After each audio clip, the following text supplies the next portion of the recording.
کبھی کبھی وجدان کی گہرائیوں سے اٹھنے والی یہ آواز اللہ کے بندوں تک پہنچاتا ہوں. تیری پاکیزگی پر رخ فطرت نے شہادت دی، تجھے عظمت عطا کی، عافیت بخشی، فضیلت دی. خدائے لم جزل کا بارہا تجھ پر سلام آیا، مبارک ہے وہ رب جن پر ازل سے تیرا نام آیا.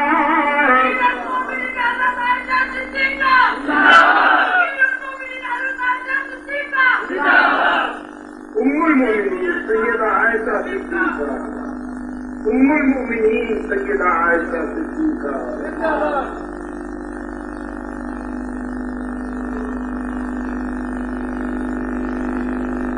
خدائے لم یزل کا بارہا تجھ پر سلام آیا، مبارک ہے وہ لب جن پر ادب سے تیرا نام آیا. رسول اللہ نے رکھا ہے صدیق کا لقب تیرا، فقط فرشی نہیں عرشی بھی کرتے ہیں ادب تیرا. شرف تیرے دوپٹے نے یہ جنگ بدر میں پایا،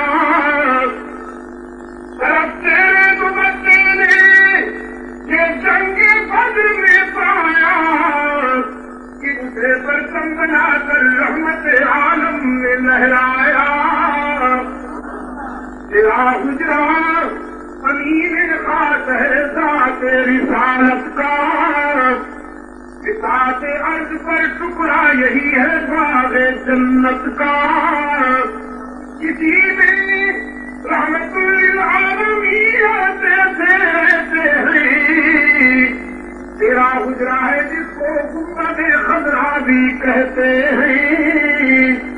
اسی سے عصر کے دن سرور کونین اٹھیں گے، مگر تنہا نہیں اٹھیں گے، معاشقین اٹھیں گے. شفاعت کی تیرے رحمت قضا سے ابتدا ہوگی، اسی پر امتوں کی مغفرت کی انتہا ہوگی. میری مائیں، بہنیں اور میری بیٹیاں، آپ کو سیدہ عائشہ صدیقہ رضی اللہ تعالی عنہا کا کردار دعوت دے رہا ہے. عورت ہونا کمزور ہونا نہیں ہے.